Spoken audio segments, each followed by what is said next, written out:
Salut à tous, alors je reviens pour une vidéo produit terminé. Ça fait un petit moment que j'aurais dû la faire, mais vu que je suis un petit peu malade, je pense que ça s'entend. Je suis désolée d'ailleurs si je parle un peu trop du nez, mais j'ai attendu un peu d'être un peu plus en forme, d'avoir une tête potable pour commencer cette vidéo. Mais là j'y vais parce que voilà, j'ai changé de sac. J'en ai pris un peu plus petit que le Victoria's Secret que j'utilisais avant, mais quand même il commence à être bien rempli et il fallait que je le fasse pour le vider. Les premiers que j'attrape, c'est cela. Donc là c'est un ensemble de produits de la marque Herbal Essence que Valentine m'avait envoyé dans le swap qu'on a fait l'été dernier. Donc je vous mettrai la vidéo du swap en barre d'infos si vous ne l'avez pas vue. Donc pour le petit rappel, elle était aux États-Unis pour une année de fille au père et on avait décidé de faire un swap pour que moi je lui envoie des produits de France qu'elle ne pouvait plus avoir pendant cette année-là et qu'elle me fasse découvrir des produits américains. Donc elle m'avait envoyé cette gamme. Donc là il y a le shampoing, l'après-shampoing. C'était pour les cheveux colorés et ça sent super bon. Donc c'était à la rose. Ah. Et ça sent super bon, c'est une odeur super douce, enfin c'était trop génial. Et voilà, donc ça ces produits je les ai adorés. Bon, petit souci, ils sont américains donc je pourrais pas les racheter. Mais c'est sûr que si je pouvais trouver un endroit où me les procurer, en fait je repasserais commande parce qu'ils étaient vraiment trop bien. Ensuite je continue avec deux produits encore une fois. Donc là ce sont les shampoings secs Timothée et Baptiste. Il y a très peu de temps, je vous ai mis en ligne ma vidéo comparative des shampoings secs et j'ai comparé en fait ces deux produits là, l'un avec l'autre en fait dans la même vidéo. Donc je vous la mets en barre d'infos, c'est une vidéo qui vous permettra de pouvoir choisir en fait si vous ne savez pas quel produit utiliser, si vous voulez en acheter un autre, ça vous permet de voir la différence d'efficacité. Donc voilà, je les ai terminés en les utilisant à tour de rôle. Alors comme vous le savez, si vous avez vu la vidéo, j'aime bien le Timothée mais il n'est pas non plus fantastique, je préfère le Baptiste. Donc c'est clair que si je ne trouve pas de Baptiste en magasin, des fois c'est un peu plus difficile à trouver. Je pourrais me pencher vers celui-là parce que quand même je l'avais bien aimé, mais mon préféré c'est le Baptiste. Ensuite des vernis, donc déjà deux vernis. J'aime pas mettre des vernis dans le produit terminé, mais là il n'y a pas le choix. Alors deux vernis comme ça, au niveau de la couleur, ils sont assez similaires. Il y en a un qui est un peu plus corail fluo et l'autre un peu plus rose fluo. C'est la marque Miss Cop. Voilà, donc c'est des vernis que j'ai acheté il y a très très longtemps. Ils ont peut-être 6 ans, facilement 6 ans. Je les avais achetés sur eBay. Ça coûtait rien du tout, c'était genre 1 euro ou 1 dollar le vernis et je les ai pas mal utilisés. Bon, ils sont pas finis, hein, ils sont peut-être à ce niveau-là, mais je les ai pas mal utilisés et j'arrête de les utiliser tout simplement parce qu'ils sont devenus pâteux et voilà, entre temps j'en ai racheté d'autres qui ont, c'est pas exactement la même teinte mais presque.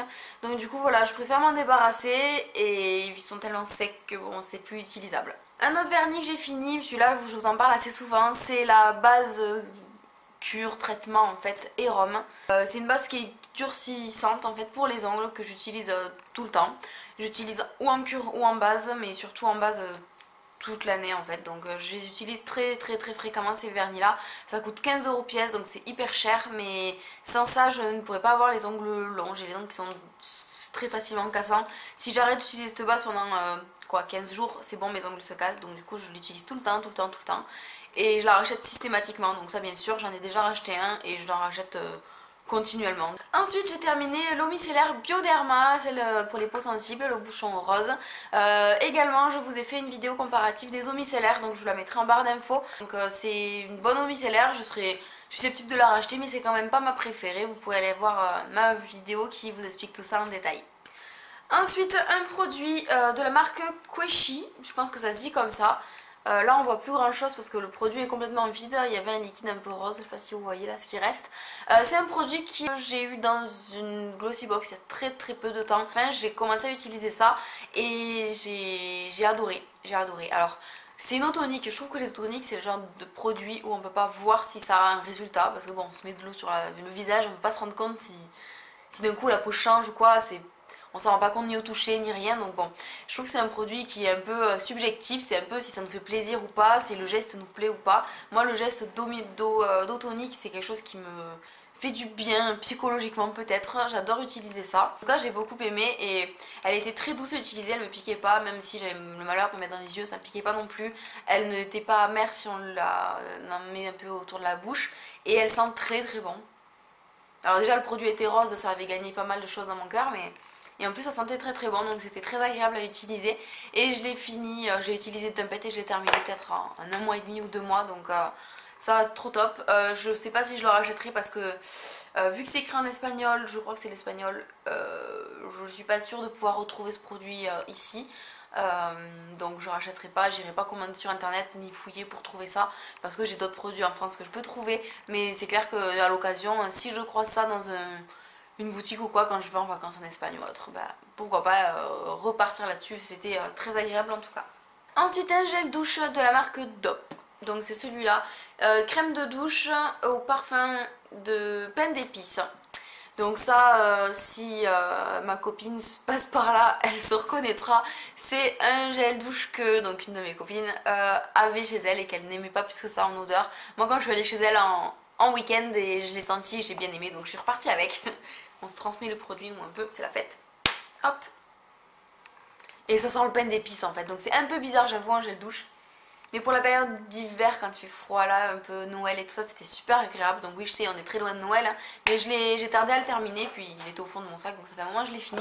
Mais c'était très agréable et le problème c'est que ça donne faim, donc c'est le problème de ces produits-là. Je pense pas le racheter forcément parce que j'utilise d'autres gels douche que j'aime beaucoup. Et parmi la gamme Dop des produits gourmands comme ça, c'est pas mon préféré, je préfère largement celui à la Madeleine par exemple. Mais c'était très bien à utiliser pour la période de Noël, j'ai adoré. Ensuite encore un produit que Valentine m'a fait découvrir dans le swap, donc vous verrez dans la vidéo swap si vous l'avez pas vu, je vous le mets en barre d'infos. Ce produit là donc c'est la marque Yankee Candle, normalement Yankee Candle c'est une marque de bougie, ça c'est pas une bougie, je sais pas si on verra grand chose, vous voyez dessous, un peu dégueulasse comme ça, c'est des petites boules, ça fait penser... donc c'est parfumé hein. En fait il suffisait d'enlever ça et en fait ça sentait la vanille hein. Ça sent toujours la vanille et c'était des boules en sorte de caoutchouc plastique là qui s'imbibent d'eau, qui gonflent. Ça fait comme dans les bouquets de fleurs, souvent il y a ça pour garder l'humidité. Et c'était ça qui était rempli. Et au fur et à mesure de le laisser se diffuser, bah, les billes ont rétréci, ont disparu et il reste pratiquement plus rien. Il y a un petit fond comme ça, c'est tout. Et tout est tout petit. Ça sent encore bon. Alors c'était à tester parce qu'elle connaissait pas moi non plus. Bah, franchement... ça vaut rien. Ça sent très bon comme ça. C'est vrai que du coup ça fait pas de fumée, il n'y a pas besoin de l'éteindre, de l'allumer, de l'entretenir. On ouvre, on le pose et c'est fini. Après je l'ai mis moi dans la chambre, donc c'est pas une grande superficie mais quand même il y a peut-être bien 10-15 mètres carrés dans la chambre. On a une assez grande chambre. Du coup peut-être c'était une erreur de le mettre dans une pièce avec autant d'espace. J'aurais peut-être fallu le mettre dans une buanderie ou dans des toilettes pour que ce soit plus petit. Donc, ça je rachèterai pas, hein. Je savais même pas que ça se vendait, mais pour le coup d'avoir testé, c'était bien à tester, mais bon voilà, je ne le rachèterai pas à cause de ça, ça ne se diffuse pas assez. Ensuite un shampoing de la marque Le Petit Marseillais. Donc c'était un shampoing pour les cheveux colorés, voilà, à la myrtille. Produit que j'ai bien aimé, qui nettoie très bien les cheveux. Je trouve pas forcément que ça fasse plus ou moins durer la couleur sur les cheveux. Moi en tout cas, ma couleur à moi est assez difficile à faire tenir dans le temps. Donc bon, c'est pas un shampoing qui va changer ma vie. Au niveau de l'odeur, il sentait super bon, voilà, myrtille, hein, donc forcément ça sent bon. Donc il était très agréable à utiliser, packaging qui va bien pour les filles forcément vu qu'il est tout rose. Je sais pas si je le rachèterai, franchement j'utilise pas mal de produits que j'ai dans les Glossy Box la plupart du temps. Et sinon c'est des shampoings secs, enfin shampoings solides de chez Lush que j'utilise. Ouais, peut-être que je le rachèterai, peut-être pas, ça va dépendre vraiment. Si je tombe sur une promo je le prendrai. Mais sinon j'en suis pas forcément plus fan que ça quoi. Encore un shampoing, cette fois-ci c'est un shampoing de la marque René Furterer. C'est un échantillon, enfin une miniature en tout cas, que j'avais eu dans une Glossy Box également. C'était un shampoing qui m'a fait délirer parce qu'il sent le chewing-gum. Comment dire? Ouais, ça sent le Airwaves en fait. C'est un shampoing à la chlorophylle et ça fait franchement penser à un Airwaves parce que c'est très fort, très frais et très chlorophylle, donc forcément mâcher et respirer c'est ça quoi. Donc on a l'impression de se laver les cheveux avec du chewing-gum. Pas au niveau de la texture je vous rassure, mais au niveau de l'odeur, donc c'est très agréable pour l'été on va dire, quand on veut se rafraîchir ou quoi. Apparemment c'est un shampoing qui est fait pour les cuirs chevelus irrités, donc si on a des démangeaisons, des irritations, des pellicules, ce genre de choses, ça peut être pratique ce genre de shampoing. J'ai pas trouvé qu'il a un aspect traitant parce que bon, il n'y a pas assez de contenant pour pouvoir le constater sur du long terme. Et également, j'avais pas de problème moi de cuir chevelu. Ça m'a fait délirer de l'utiliser. Encore produit capillaire. Donc là c'est un après-shampoing de chez Lush, c'est le Rafistoler. Donc ça se présente dans un gros pot comme ça, je l'ai terminé et nettoyé et tout ça. C'est censé être un shampoing qui rafistole, hein, qui répare les cheveux abîmés, cassés et tout ça. Je ne le rachèterai pas, certainement pas. Vous connaissez la marque Lush certainement, ça coûte très cher, c'est super bien comme marque, moi j'adore, je suis trop fan, mais là j'ai voulu tester. Il n'existe pas de plus petit contenant que ça, donc on achète directement un truc qui vaut une vingtaine d'euros, c'est une fortune, et c'est pourri. Celui-là, je suis désolée Lush, mais ça c'est pourri. Il en reste pas je pense dedans, non j'ai tout nettoyé, c'est tout propre. C'était un shampoing qui était un après-shampoing par contre qui était très liquide, donc j'avais beaucoup de mal à en prendre dans ma main et en diffuser, enfin ça coulait vite par terre, enfin il y avait vraiment, c'était trop liquide donc ça reste pas sur le cheveu le temps que ça absorbe. À la fin moi juste je prenais ma couette là, je le trempais dedans pour qu'il y en ait plein, mais enfin voilà, c'est pas terrible, ça se finit assez vite si on veut en mettre assez pour que ça fonctionne. Ça les rend pas forcément plus doux, j'ai pas trouvé que ça les empêche de se casser du tout, enfin voilà, j'ai aucun intérêt à ce shampoing, mais à part qu'il coûtait cher, l'odeur était pas terrible non plus, donc franchement ça je ne vous le recommande pas et je ne l'achèterai plus, c'est certain. Alors produit make-up, c'est un eyeliner de la marque ELF, marque très petit prix, voilà c'était l'eyeliner en fait c'est un pinceau. Et franchement celui-là je le rachèterai et je l'ai déjà racheté, je trouve qu'il est trop bien. Pour un truc qui vaut 1 euro, ils se font pas chier ni sur le packaging, ni sur l'embout, ni rien. Mais il est très noir, le pinceau je le trouve toujours très bien. Donc oui bien sûr je rachète et je vous le recommande si vous n'avez pas des mille et des cents à mettre dans du maquillage. Vous commandez sur ELF, ça c'est un produit sur lequel vous pouvez avoir confiance. Tant que j'y suis à parler d'eyeliner, je viens de capter qu'en fait j'en avais plein d'autres. Donc c'est toujours la marque ELF. Mais c'est pas les mêmes produits, donc le premier là que je vous ai montré c'était l'eyeliner classique à 1 euro qui n'est pas waterproof, qui est tout simple. Ensuite il y avait celui-là qui est waterproof et qui je crois qui est plus cher, qui est dans la gamme intermédiaire à 2 euros je crois, je suis pas sûre hein, mais bon. C'est un pinceau, je vous fais un feutre plutôt, qui est absolument pourri. Alors celui-là je l'ai ouvert et il était sec, donc bon j'ai essayé de m'en servir une fois, j'ai fini avec celui-là, avec celui que je vous ai montré juste avant. Parce qu'il était complètement sec donc j'ai jamais pu m'en servir, donc il part à la poubelle tout neuf. Et ensuite j'avais également acheté le eyeliner Précision de la marque Studio, enfin ELF mais la gamme Studio, parce que c'est censé être des produits un peu mieux que ceux à 1 euro, donc je me suis dit si déjà j'adore le 1 euro, pourquoi pas tester celui-là. Il était à 4 euros donc j'avais pas grand chose à perdre non plus. Et voilà la tronche du pinceau, regardez. C'est pas terrible déjà. Le produit en lui-même était pas terrible non plus. Le pinceau en fait est hyper dur, on peut pas le plier. Et du coup pour suivre la forme de l'œil, moi j'aime bien que le pinceau soit quand même un petit peu fluide quoi. Donc il reste pas mal de produits dedans, mais franchement j'ai pas du tout aimé. Ensuite encore un produit eyeliner, mais cette fois la marque Kiko. C'est l'eyeliner en gel, donc vous voyez qu'il en reste... Bon, je l'ai pas mal utilisé, mais il en reste encore plein. C'est le genre de produit qu'on ne finit jamais, ça sèche avant forcément. C'est un bon produit, mais je suis pas méga fan. Il était difficile à attraper avec le pinceau, je trouve. Il faisait vite des boules, des paquets. Donc c'est pour ça que j'ai essuyé sur les côtés. C'est pour ça que les bords sont pourris à l'intérieur. J'aime quand même pas mal ce produit. Le souci, c'est que c'est un peu cher, je trouve. Pour l'utilisation que j'en ai, mettre 10 euros dans un produit que j'utilise, que je ne termine pas, ça m'embête un peu. Et il n'est pas assez parfait au niveau de la texture pour que je me permette de le racheter comme ça. Un parfum maintenant, donc c'est de la marque Réserve Naturelle, le Little Sugar. Voilà, donc chez Réserve Naturelle, je sais pas si vous y êtes déjà allé, en tout cas allez ici faire un tour, c'est trop bien. Ils font des petits parfums comme ça qui coûtent 5 euros, 5-6 euros. Ça sent super bon, ça sent le sucre et en fait... c'est une odeur qui est trop géniale. Donc ça c'est un parfum, c'est une eau de parfum, hein, c'est bien écrit dessus, c'est pas une brume. Voilà, eau de parfum. Et ça reste toute la journée en fait quand on le met. C'est pas hyper cher et c'est un format qui permet de le mettre dans le sac à main. Par contre, si vous voulez acheter sur internet ou quoi, c'est un contenant en verre. Donc c'est un petit peu lourd pour le sac à main, mais bon moi ça me dérange pas. J'adore ce truc, je l'ai déjà racheté, j'en ai... 4 d'avance. Donc voilà, j'adore ce parfum et voilà, je l'ai déjà racheté donc foncez aller voir, c'est top. Ensuite, une miniature de la marque Chi. Donc ça c'est les échantillons miniatures qu'on a dans les Glossy Box. C'est celui-là c'est le Pearl Complex, donc c'est le l'huile pour les cheveux. Et celui-là apparemment peut s'utiliser aussi sur le visage, sur la peau en tout cas. Moi ça je l'utilise uniquement pour mes cheveux, pas pour le visage, vraiment pas. Et donc le problème du Pearl Complex c'est que je n'aime pas du tout l'odeur. Je sais pas ce que ça sent mais je trouve que ça pue, ça sent un peu l'homme, enfin mais pas bon quoi. Et je l'ai utilisé mais que je ne le rachèterai vraiment pas, déjà ça coûte très cher et j'aime pas du tout l'odeur. Ensuite un produit que j'ai mis très longtemps à terminer, c'est ce produit là, donc de la marque Clinique, c'est le All About Eyes en version normale parce qu'il existe la version riche également. C'est hyper long à finir d'utiliser ce produit là, donc ça coûte très cher hein, je vous le cache pas, c'est 40 € le petit truc comme ça. C'est un contour des yeux pour ceux qui ne savent pas. Si vous avez mon âge, c'est-à-dire 24 ans, je vous le conseille pas forcément. Moi en tout cas j'ai pas de rides encore, j'ai des ridules de sécheresse, de déshydratation au niveau du contour des yeux. Mais quand je ne souris pas, j'ai pas de rides du tout, j'ai que de la déshydratation. Donc je vous conseille pas forcément d'acheter un produit comme ça parce que c'est un produit qui est nourrissant et moi j'ai besoin d'eau en fait autour de mes yeux. Donc maintenant les contours des yeux vers lesquels je tends c'est plus des contours des yeux hydratants que nourrissants.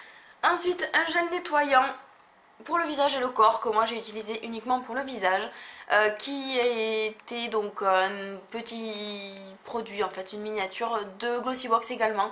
Donc là c'est la marque Sarum Cosmétique. Gelée nettoyante, nourrissante, visage et corps. Ça avait une odeur très douce mais un petit peu, comment dire, pharmaceutique en fait, on dirait un nettoyant d'hôpital. Franchement, c'était très agréable quand même, hein, pas du tout désagréable donc pas de souci. J'ai bien aimé, il en faut très peu, ça mousse très bien, ça rend la peau toute douce. Et ça nettoie assez bien aussi vu que j'avais la peau nette ensuite, donc c'était pas mal. Avant-dernier produit, encore un produit Lush, alors lui aussi il est tout pourri. Donc c'est l'American Crème, donc comment ça s'appelle en français? Ah, je sais plus comment il s'appelle en français mais celui-là ils sont trop bons. Si je retrouve le nom en français, enfin je vais le retrouver mais bon je vous le mettrai là-haut ou en barre d'infos. C'est l'après-shampoing qui a l'odeur de la fraise et de la vanille mélangée, qui est un après-shampoing juste adoucissant que je rachète dès que je peux, dès que j'ai les moyens en fait. Là la dernière fois que je suis allée chez eux j'avais pas les moyens donc je l'ai pas repris. Mais bon c'est pas l'envie qui me manquait hein. Ça sent super bon et ça c'est un produit quand vous le mettez sur vos cheveux, ça vous les adoucit et après vous avez cette odeur qui reste au moins 2 jours. Si c'est pas 3. Quand le vent passe dans vos cheveux vous sentez le parfum mais ça sent tellement bon. Ça juste pour l'odeur, allez le sentir en boutique, allez acheter un petit format juste pour l'essayer. Vous verrez que l'essayer c'est l'adopter, c'est trop génial ça. Et dernier produit de mon sac, c'est à mon grand regret une palette de maquillage. C'est la palette Sydney. Alors c'est la Go palette en fait Sydney de la marque Coastal Scents. Donc cette palette elle est hyper vieille déjà de 1. Ça fait très longtemps que je l'ai, 6 ans, 7 ans, quelque chose comme ça. Ça fait partie des premières palettes de maquillage que je me suis achetée quand j'ai commencé à vraiment me faire des maquillages. J'avais une palette de neutre, de nude en fait. Et après des fards mono que j'ai acheté chez Sephora ou ailleurs. Mais je n'étais pas encore partie sur mes grosses palettes et du coup j'avais acheté celle-là, j'avais découvert la marque Coastal Scents grâce à Cynthia Dulude parce que c'est elle que je regardais uniquement à la base de YouTube, mes premiers abonnements c'était sur elle, c'est grâce à elle que j'ai appris à me maquiller également et en fait elle avait la palette de toutes les couleurs de Coastal Scents et moi je voulais pas acheter la grosse palette pour commencer, je voulais acheter une petite et vu qu'il me manquait des couleurs, je m'étais tournée vers celle-là, donc je sais pas si je vais pouvoir vous la montrer parce qu'elle est défoncée, ça va en foutre partout, mais voilà le désastre. Alors comme vous voyez à la base il y avait plein de couleurs, il y avait du rose, du bleu, du vert, du jaune en dégradé de couleurs, enfin, et du coup avec ça il y avait de quoi faire des tutos, vous voyez là vous verrez bien toutes les couleurs et il y avait de quoi faire de toutes les couleurs en fait, vu que j'avais tous les neutres à côté et donc je m'étais acheté celle-là pour avoir des couleurs, pour que ça pète et en fait il y a 2 jours je l'ai fait tomber. Et quand je l'ai ouverte, elle était dans cet état là, donc pour vous dire que je suis dégoûtée. Bon honnêtement je l'utilisais pratiquement plus parce qu'entre temps j'ai acheté mes palettes de Coastal Scents et PB Cosmetics de 88 couleurs, donc j'ai beaucoup plus de teintes que ça. Malgré ça là-dedans il y avait quand même 1 ou 2 teintes que je n'avais pas dans mes autres palettes et que j'aimais bien utiliser de temps à autre. Puis c'est des très bonnes marques et puis il y en a pour 20 ans en fait, un truc comme ça tellement on l'utilise peu. Donc je suis dégoûtée et c'est tellement en fait, je sais réparer un phare cassé mais là les phares sont tellement mélangés entre eux que je pourrais jamais retrouver la teinte de base, donc ça sert à rien que je lutte, voilà, je la jette comme ça, tant pis. J'ai les boules mais tant pis. Voilà, donc j'ai fini avec mes produits terminés, il y en a quand même un bon paquet, il y avait plein de choses différentes et pas mal de maquillage pour une fois. À mon grand désespoir, mais pour une fois quand même du maquillage. Je vous remercie d'avoir regardé cette vidéo jusqu'au bout. Je suis désolée si j'ai parlé un peu du nez et tout ça, je suis malade comme je vous ai dit, puis ma tête, ma coiffure, enfin voilà, je suis pas coiffée quoi en fait. Tout va bien, j'espère que ça vous aura permis d'avoir un peu des indications sur certains produits maintenant que je les ai finis. Je vous remercie, je vous dis à bientôt dans une prochaine vidéo. Bye tout le monde!